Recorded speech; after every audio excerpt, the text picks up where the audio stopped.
সবাই মরে যাবো, আমরা সবাই, কেউ থাকবো না। এই পৃথিবী থাকার জায়গা নয়। কিয়ামতের সময় আল্লাহ তাআলা মালাকুল মাউতকে বলবেন সবার রূহ কবজ করে ফেলো, সবার, কেউ থাকবে না, সবার রূহ কবজ হয়ে যাবে। আল্লাহ মালাকুল মাউতকে বলবেন, মালাকুল মাউত কি অবস্থা? বলবে সব শেষ। মাইয়াপ্পা, কে বাকি? মালাকুল মাউত বলবে জিনেরা বাকি, যাদেরকে দেখা যায় না। আল্লাহ বলবেন জিনদেরকেও শেষ করে ফেলো, রূহ কবজ করো। মালাকুল মাউত আজরাইল জিনদের রূহ কবজ করবে। আল্লাহ এবার জিজ্ঞেস করবে ইয়া মালাকুল মাউত আখবিরনি মাইয়াপ্পা, এবার বলো আর কে বাকি? মালাকুল মাউত বলবে আল্লাহ মানুষগুলো সব শেষ, জিনগুলাও শেষ, এবার বাকি ইবলিস শয়তান।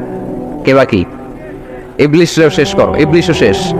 আল্লাহ আবার জিজ্ঞেস করবেন ইয়া মালাকুল মাউতি মাইয়াপ্পা, আর কে বেঁচে আছে বলো? মালাকুল মাউত বলবে আল্লাহ আপনার কথা অনুযায়ী পৃথিবীর সব মানুষের রূহ কবজ করলাম, সব জিনদের রূহ কবজ করলাম, ইবলিসের রূহ কবজ করলাম, এখন আছে শুধু ফেরেশতারা। আছে কেন? যাও ফেরেশতাদের রূহ কবজ করো, ফেরেশতাদের রূহ কবজ হয়ে যাবে। এবার আল্লাহ জিজ্ঞেস করবেন ইয়া মালাকুল মাউত আখবিরনি মাইয়াপ্পা।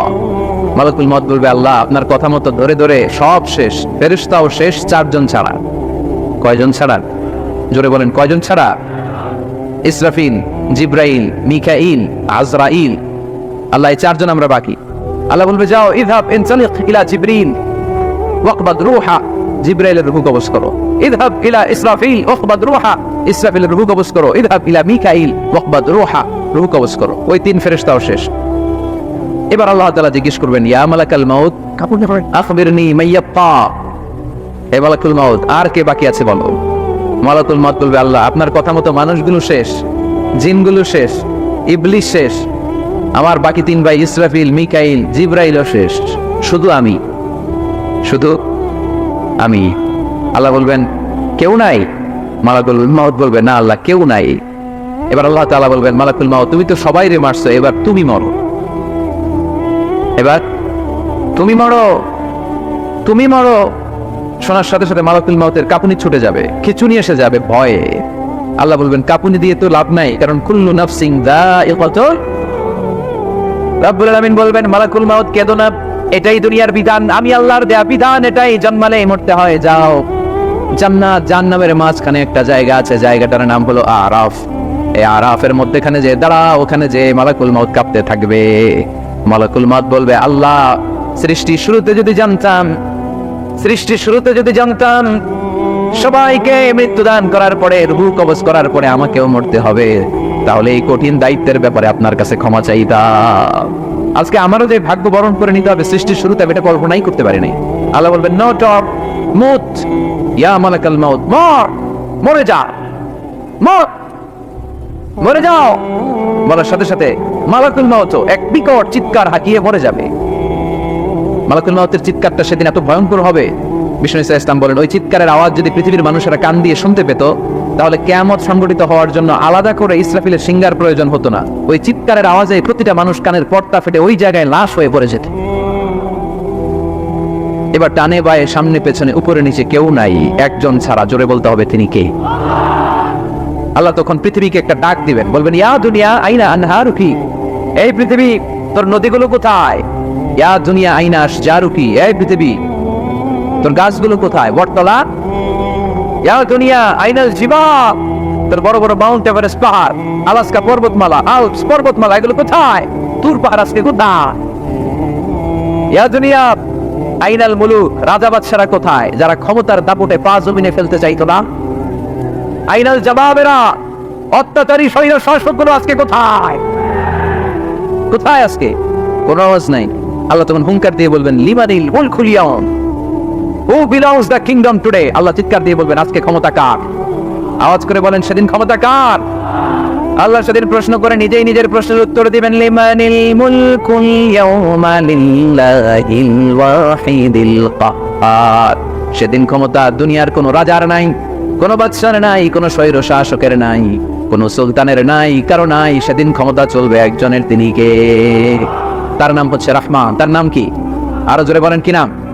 এজন্য রহমান কারে বলে আজকে চিনতে পারছেন? তার দয়ার শেষ আছে? তার ক্ষমতার কোনো কুল কিনারা আছে? তার ধনভাণ্ডারে কোনো গন্তি আছে?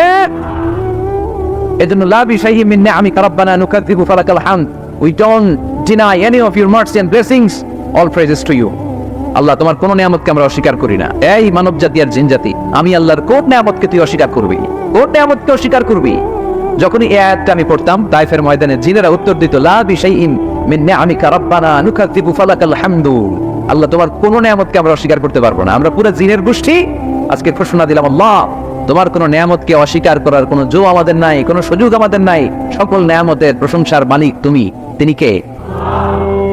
We cannot deny any of your mercies and blessings and the bounties. All praises to you.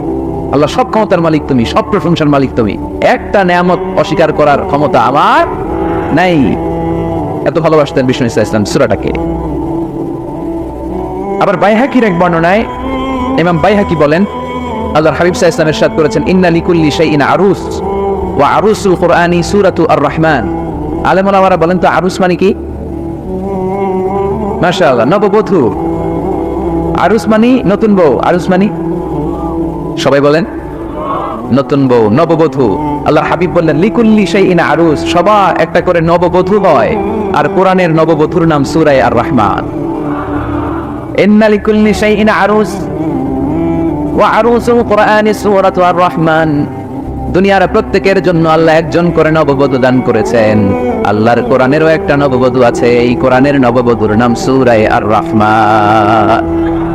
কোরআনের নববধূ, কোরআনের নতুন বউ, কোরআনের নতুন বউ। কেন আল্লাহ এত সূরা থাকতে, 114টা সূরা থাকতে আর রহমানকে কোরআনের নববধূ বললেন? এর কারণ নববধূ যেমনি বাসর রাতে হাতে পায়ে আলতা মেখে, বেনারসি শাড়ি পরে, জুয়েলারি অর্নামেন্টস পরে, পার্লারিং করে, মেকআপ করে হাজবেন্ডের জন্য নিজেকে উজাড় করে সাজায়, ঠিক তেমনি আল্লাহ তাআলা এই দুনিয়াতে আমাদেরকে কি নিয়ামত দিয়েছেন আর আখিরাতে কি কি নিয়ামত দিবেন, এই বর্ণনা দিয়ে এই সূরাটাকে আল্লাহ উজাড় করে সাজিয়ে দিয়েছেন।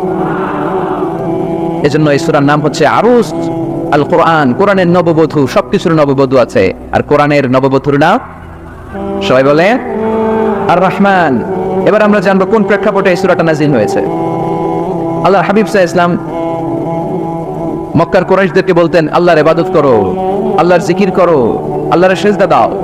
বলতে বলতে হঠাৎ বলতে আরম্ভ করলেন, রহমানের ইবাদত করো, রহমানের জিকির করো, রহমানকে সিজদা দাও। কাফেররা বলে, এতদিন বলছো আল্লাহ, এখন তো রহমান, আসলে কোনটা? আল্লাহরে তো চিনি, রহমানকে তো চিনি না।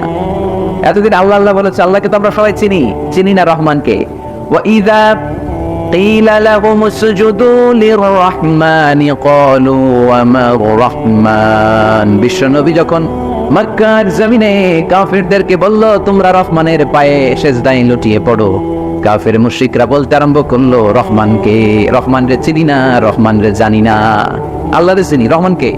আল্লাহকে রহমান রে চিনোস না? না, তাহলে চিনাই দেই দা। তখন চিনানোর জন্য আল্লাহ সূরাটা নাযিল করলেন। সূরার নাম সূরা আর-রাহমান। আল্লাহ নাযিল করলেন, আর-রাহমানু আল্লামাল কুরআনা খালাকাল ইনসান আল্লামাহুল বায়ান। দয়াময় রহমান শেখালেন কোরআন, বানালেন ইনসান, শেখালেন বায়ান। দয়াময় রহমান শেখালেন কোরআন, বানালেন ইনসান, শেখালেন বায়ান। দয়াময় রহমান শেখালেন কোরআন, বানালেন ইনসান, শেখালেন বায়ান। দয়াময় রহমান শেখালেন কোরআন, বানালেন ইনসান, শেখালেন বায়ান। আল্লাহু আকবার। আল্লাহ বলে, রহমান রে চিনো না, রহমান রে তোমরা জানো না। ও মক্কার কাফিরেরা, কুরাইশেরা, রহমান কি তোমরা জানতে চাও? তোমাদের জ্ঞাতার্থে রহমান নামে একটা সূরা কোরআনে আমি নাযিল করে দিলাম। কাফিরদেরকে চেনানোর জন্য আল্লাহ নাযিল করলেন আর-রাহমান।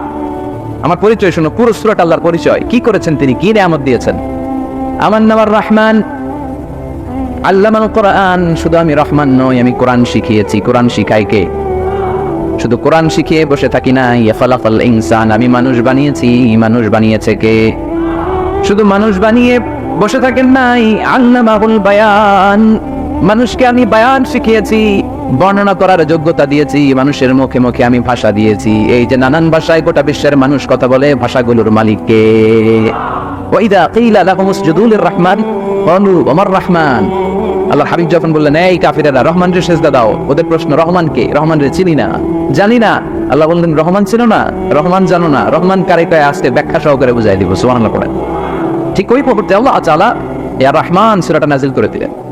এই সূরা আর-রাহমান নিয়ে আমরা বসেছি। একটা দুর্বল বর্ণনায় পাওয়া যায় কিয়ামতের ময়দানে আল্লাহ তাআলা জান্নাতীদেরকে এই সূরা আর রহমান নিজেই তেলাওয়াত করে শোনাবেন।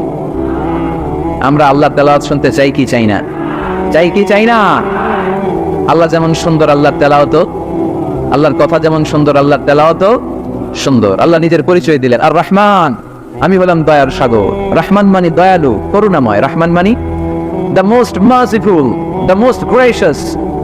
তার চেয়ে দয়ালু কেউ নাই। আল্লাহর শুধু আছে দয়া মায়া। ওয়াসিআত রাহমাতি কুল্লা শাই। আল্লাহ বলে আমার রহমত সব জায়গায় আছে, আছে না নাই? আজকে এখানে আসতে পারছি কার রহমতে? ফিরে যাব কার রহমতে? বেঁচে আছি কার দয়ায়? আল্লাহর দয়া ছাড়া আকাশ থেকে এক ফোঁটা বৃষ্টি ঝরে না।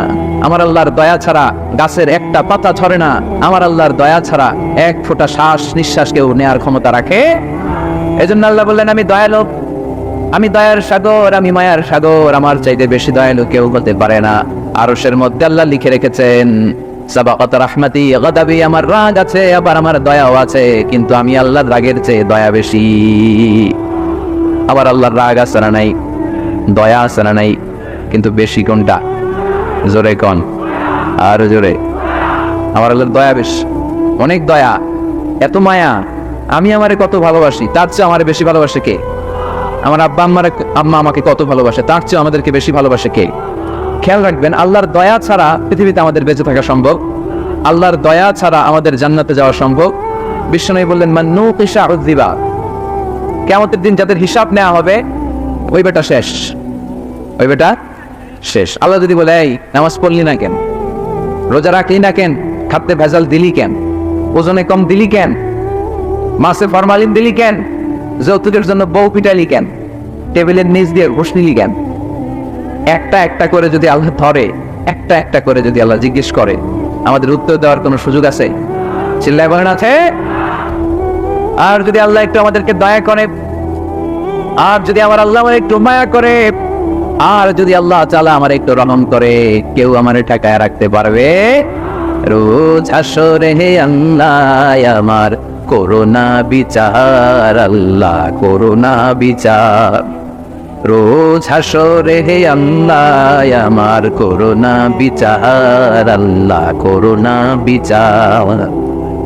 বিচার চাহি না তব দয়া চাহি, এ গুনাহগার করোনা বিচার। আমি জেনে শুনে জীবন ভরে পাপ করেছি পরে পরে, এখন আশা নাই যে যাব তোরে বিচারে তোমার, আল্লাহ করোনা বিচার। পড়েন রোজ হাসরে হে আল্লাহ আমার করোনা বিচার, আল্লাহ করোনা বিচার। পড়েন আমিন। আমরা আল্লাহর বিচার চাই না। বিচার করলে আমরা মাফ পাওয়ার কোনো সুযোগ রাখি না, শুধু দয়া করলে মায়া করলে জান্নাতে ঢুকতে পারবো, ঠিক কি না?